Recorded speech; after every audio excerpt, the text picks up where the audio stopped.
Well, you guys, Metroid Prime 4 is right around the corner, and if you're anything like me, then you are unbelievably excited for the next iteration of Metroid, especially considering how awesome Metroid Dread was and how well that it did. I only have the highest hopes for the series. That being said, I wanted to come in before the next game comes out to go back, replay the entire Metroid Prime trilogy. I wanted to get 100% of item pickups. I also started streaming, and my entire journey of these three games is on Twitch. If you want to go and see any of those, feel free to come over and hang out with us while we play through some more Metroidvania games.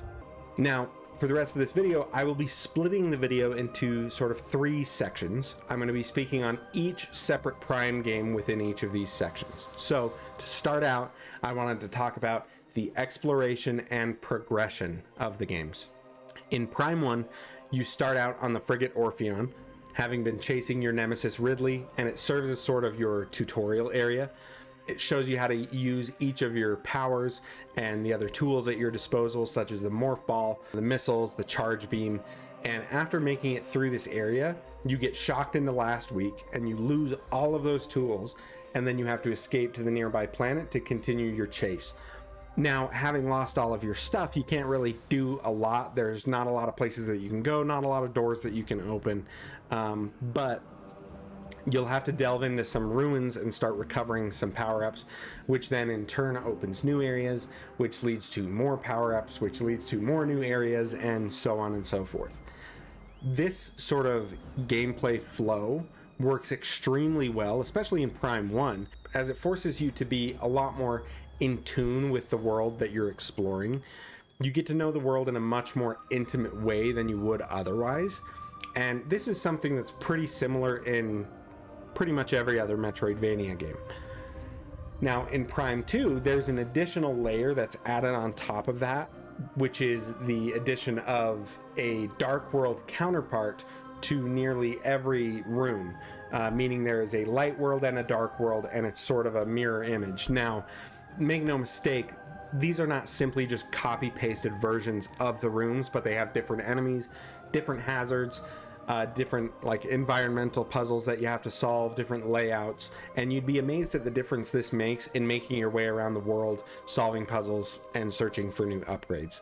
Now, Prime 3 is a lot more similar to 1 in this sense, but it attempts to expand on the map by giving you numerous planets and spaceships to explore, which I think makes exploration easier in that I can now use ship landing sites as sort of fast travel points to go between these areas.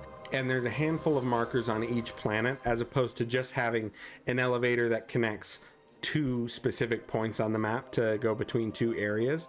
I also love the environment in this game, as having to visit multiple planets gives you a lot of new styles of environments to explore. All in all, I think Metroid and Metroidvania games in general thrive on its exploration, almost giving you the sense of it being an open world game, while in reality being very linear, but that allows for it to be a more curated experience. Next, I want to talk about the story and lore of these games. Now, I do love each of these stories, although by themselves, they really aren't anything to write home about. They're pretty mediocre at best if you take each of them as its own singular storyline. However, to fully understand any of them, you'll be doing a lot of scanning the environment and reading those logbook entries, which for context, I didn't do this time around in this playthrough, but from all the previous playthroughs that I've had, I've seen and heard nearly all of it at this point. But one of the things that I noticed in this replay is that they did a really clever thing with Metroid Prime 1, where when you're in the first big area, the Chozo ruins, you'll find notes and log entries that were left by the Chozo, who were the ones who lived here before, and they talk about a great poison that was infecting the planet, and that was the reason that they all either left or died off. And so as you work through this area, you'll start to find larger pools of poisonous water that's essentially acid that burns you to its touch. You definitely don't want to fall into it. And so surely this is the poison mentioned by the Chozo, right? Somebody's poisoned the water hole, so of course they had to leave. But before leaving this area, and after collecting some upgrades, you fight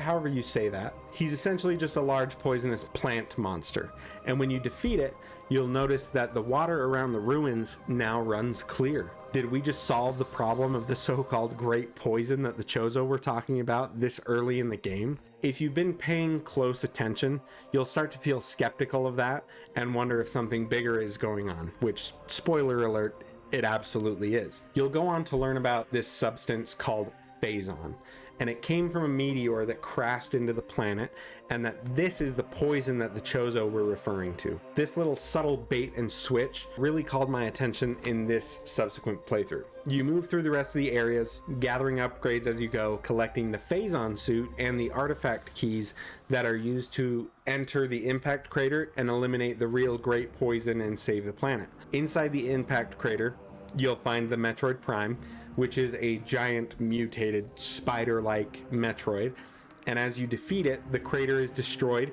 and all traces of phazon on the planet disintegrate, allowing the planet to begin healing again. However, before the phazon fades away, the mutated ghost of the now deceased Metroid Prime survives through absorbing Samus's phazon suit that she had collected, and becomes what we now know as Dark Samus, who becomes relevant through the rest of the trilogy. Which leads into the second game, where you'll quickly find out that there was a phazon meteor that landed here as well. But the impact not only hit the planet, but it shattered the very dimension that the planet inhabits and split it into two realities. There's light aether and dark aether, and gave birth to a race called the Ing, who want nothing more than to take the energy from the light world and destroy the light world so that they can survive.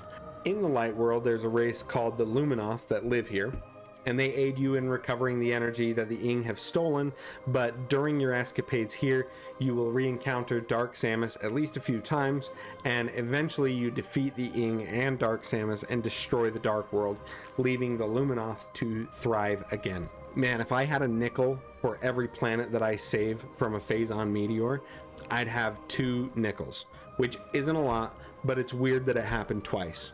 So far anyways.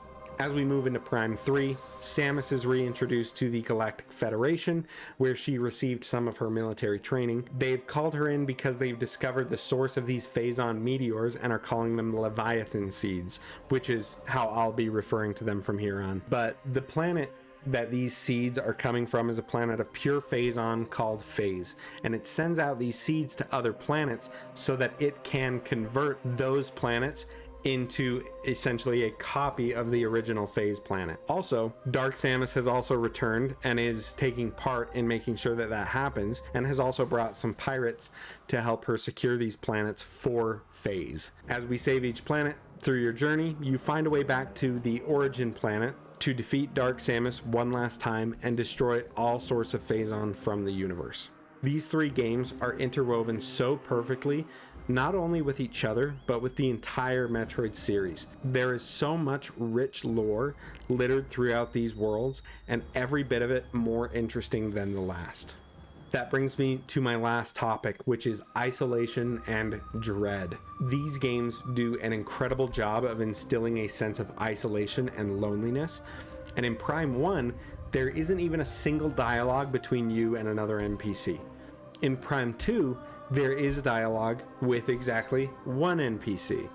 And in Prime 3, there's a lot more talking, which I have some issues with, but in certain sections, it still gives you that sense of isolation just the same. Now, in Prime 1, the section that I will always remember is where you recover the thermal visor.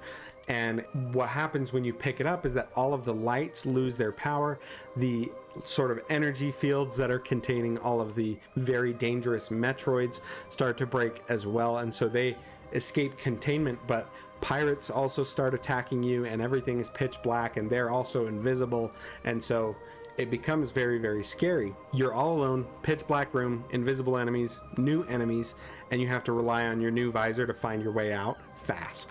Now, the other thing is that the music in this section aids in the sense of fear and dread, because outside of this facility that you're in, through the rest of this snowy area, you'll constantly listen to a subtle but like beautiful soundtrack. But then as soon as you get stuck down here and the lights shut off, the music cuts out as well, and you're left with a sort of deep unsettling hum. Now, the other two games have areas like this as well.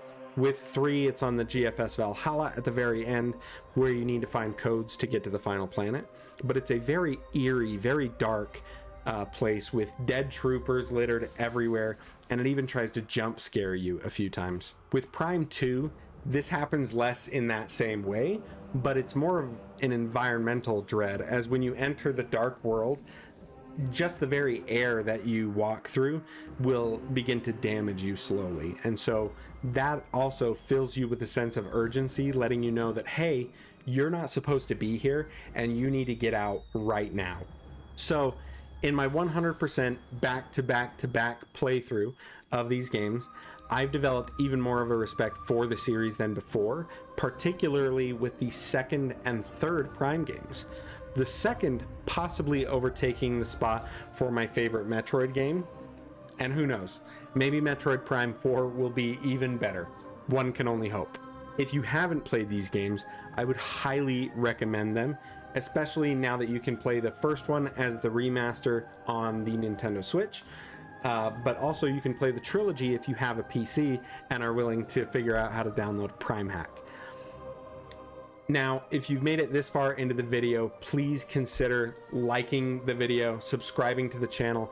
I'm going to be putting out more content like this. We'll probably focus for the most part in the Metroidvania space. Also, make sure to stop by over on Twitch. I stream every Tuesday, Thursday, and Sunday, and become part of our community. I'll be playing more Metroidvanias, like I said. Right now we're doing Dread. Later we're going to do Hollow Knight afterwards, but I just love playing these games when other enthusiasts can hop in so that we can share our thoughts and experiences with these amazing games together. Thanks again so much for watching, and we'll see you guys next time.